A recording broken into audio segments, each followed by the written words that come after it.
இந்த ஜாம் எப்படி தயாரிக்கிறாங்கன்னா நிறைய ஃப்ரூட்ஸ் எல்லா பழ வகையும் சேர்த்து அதில் அதிகமாக சுகர் போடுவாங்க. அப்புறம் அது கெட்டு போகாமல் இருக்கிறதுக்கு கெமிக்கலும் ஆட் பண்ணுவாங்க. சரியா? எல்லா பழம் சேர்த்துவாங்க. மேக்ஸிமம் அதுக்கு செட் ஆகிற பழம் எல்லாமே சேர்க்க மாட்டாங்க. அதுக்கு செட் ஆகிற பழம்.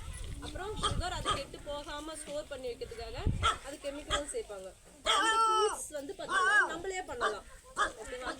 இப்போ ஒரு ஆப்பிள் இருக்குது, பனானா இருக்குது, இதெல்லாம் வந்து என்ன பண்ணலாம், நம்மளே மிக்சியில் போட்டு நாட்டு சக்கரை யூஸ் பண்ணலாம். சரியா? நாட்டு சக்கரை யூஸ் பண்ணி கொஞ்சமாக அதே ஒரு நாள் 2 நாள் அப்படி வச்சு சாப்பிட்டுக்கிற மாதிரி நம்ம செஞ்சுக்கலாம். அது வந்து ஹெல்தி. சரியா? நம்ம மிக்ஸி இல்லைன்னா கூட நம்ம இது இங்கே சின்ன உரல் வச்சுருக்கீங்களா, அதிலே போட்டு மிக்ஸ் பண்ணி லிட்டில் இது சுகர் கூட வேண்டாம், நாட்டு சக்கரை போட்டுக்கலாம், வெல்லம் அதெல்லாம் பண்ணால் ரொம்ப ஹெல்தி. அதுக்கப்புறம் ஸ்வீட் சாப்பிட்ருப்பீங்களா எல்லாரும்? நம்ம சாப்பிட்டது ஜீரணம் ஆகுமா? என்ன பண்ணுவோம் நம்ம? ஸ்வீட் சாப்பிடுவோம். எல்லாருமே நீங்கள் பந்தி ஏதாவது விசேஷம் போயிருப்பீங்கல்ல, அங்கே கொஞ்சம் பாயாசம் வைப்பாங்க. ரீசன் சொல்லுங்கள் பார்க்கலாம். லட்டு எல்லாமே வைப்பாங்க, ஆனால் பாயாசமும் வைப்பாங்க. சொல்லுங்க பார்க்கலாம்.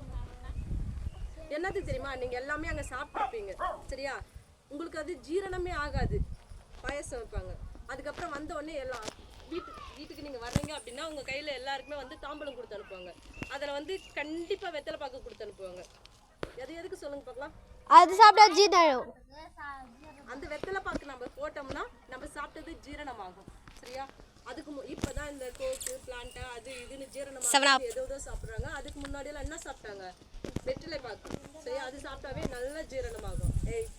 அந்த வெற்றிலை இருக்கு இல்லையா, சுண்ணாம்பு இல்லைனாலும் பரவாயில்ல, வெற்றிலை அது கூட ஒரு கிராம்பு, ஒரு ஏலக்காய், அந்த உள்ள இருக்கு பார்த்தியா ஏலக்காய், உரிச்சிட்டு விதை மட்டும் வச்சு போட்டோம்னாவே நாக்கு வேகாது. சுண்ணாம்பு இப்போ அவ்வளோவா கிடைக்காது. சுண்ணாம்பு இல்லாததுக்காக வெற்றிலை, அது கூட ஒரு கிராம்பு, இதுமா அந்த லவங்கப்பூவு, அப்புறம் ஏலக்காய்க்கு உள்ளே இருக்கிற விதை. சரியா? இது வச்சு போட்டோம்னாவே நாக்கு வேகாது. அப்புறம் ஃபிஷ், உங்களுக்கு எல்லாருக்கும் ரொம்ப பிடிச்ச ஃபிஷ்ஷு. சரியா? அது அந்த குட்டியில் போய் பிடிச்சின்னு வந்து சாப்பிட்றீங்களா அடிக்கடி. அப்புறம் மில்க்குன்னா என்னம்மா? பால் டேரி மில்க்கு. எக்கு உங்களுக்கு முட்டை. இப்போ வந்து அதை நான் ஏற்கனவே ஒரு நாள் கிளாஸ் சொன்னேன்ல, எக்கு வந்து எப்படி சாப்பிட்டா ரொம்ப ஸ்ட்ரென்த்து? வேச்சு சாப்பிட்டா. சரி, அதில் என்ன சத்து இருக்குன்னு சொன்னேன்? ப்ரோட்டீன். மில்கில் என்ன சத்து இருக்குன்னு சொன்னேன்? ப்ரோட்டீன். ஃபிஷ்ஷு சாப்பிட்டா என்ன கிடைக்கும் நமக்கு நன்மை? கண் பார்வை, விட்டமின் சி, கண் பார்வை நல்லா தெரியும். சரியா? அதுக்கப்புறம் மட்டன் சொன்னேன்ல, மட்டன் என்ன சொன்னேன்? ஆட்டுக்கறி. நம்ம இங்கே பாருமா, சிக்கன் வந்து அவ்வளோவா இந்த பாயில்டு சிக்கன் நம்ம சாப்பிட்டோம்ல, இங்கே பாருமா, சிக்கன் நம்ம சாப்பிட்றோம்ல, அது வந்து நமக்கு ஹெல்தி கிடையாது. குறிப்பாக வந்து பர்டிகுலராக யார் சாப்பிடக்கூடாதுன்னா பெண் பிள்ளைங்க சாப்பிடக்கூடாது.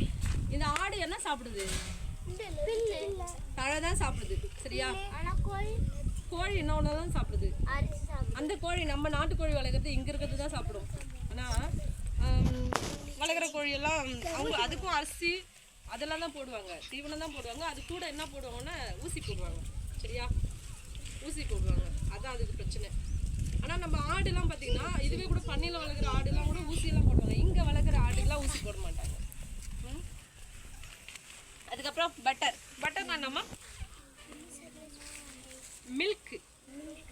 மில்க்குன்னா பால். சரியா? பாலை வந்து காய்ச்சினதுக்கு அப்புறம் என்ன கிடைக்கும் நமக்கு? பால் காய்ச்சி அதில் கொஞ்சோண்டு புற போட்டால் அது என்ன ஆகும்? கேர்டு. சரியா? அதுக்கப்புறம் அந்த கேர்டை அது கூட தண்ணி ஆட் பண்ணா என்ன பண்ணும்? மோர். அது பட்டர். அது என்னது? பட்டர். சரியா? அதுக்கப்புறம் ஃபுட்டு. இப்போ நம்ம சொன்னோம்ல, இங்கே இருக்கு பாருங்க, இந்த மாதிரி இந்த பூரி, பிரெட்டு, பிஸ்கெட்டு, கேக், இது எல்லாமே என்னது? ஃபுட்டு. ஸ்நாக்ஸ். இது ஸ்நாக்ஸ், இது டிஃபனு, இது ஸ்நாக்ஸ். இங்கே பிரெட் இருக்கு பாரு, இதெல்லாம் வந்து ஸ்நாக்ஸ். இங்கே இருக்கு பாரு ரைஸ், இட்லி, இதெல்லாம் என்னது? ஃபுட்டு. இந்த இட்லி என்னது? டிஃபன். சிற்றுண்டி. சரியா? காலை உணவு, அந்த மாலை உணவு. அப்புறம் சாலட்னா என்னன்னா, அப்போ பாருங்களா, ஒரு கேரட் இருக்குன்னு வச்சுக்க, கேரட், அதுக்கப்புறம் கொஞ்சம் பீட்ரூட்டு, அது மாதிரி கொஞ்சம் கொஞ்சம் வெஜிடபிள்ஸ் கட் பண்ணி அது கூட கொஞ்சம் சால்ட்டு கொஞ்சம் பெப்பர் போட்டு அப்படியே சாப்பிட்றது. சரியா? ஒன்று வெஜ் சாலட் இருக்குது, இன்னொன்று வந்து ஃப்ரூட் சாலட் இருக்குது. சரியா? எல்லாம் ஃப்ரூட்ஸ் கட் பண்ணி அது கூட ஏதாச்சும் நம்ம சுகர் அந்த மாதிரி சம்திங் ஆட் பண்ணி சாப்பிட்றது. அதுக்கு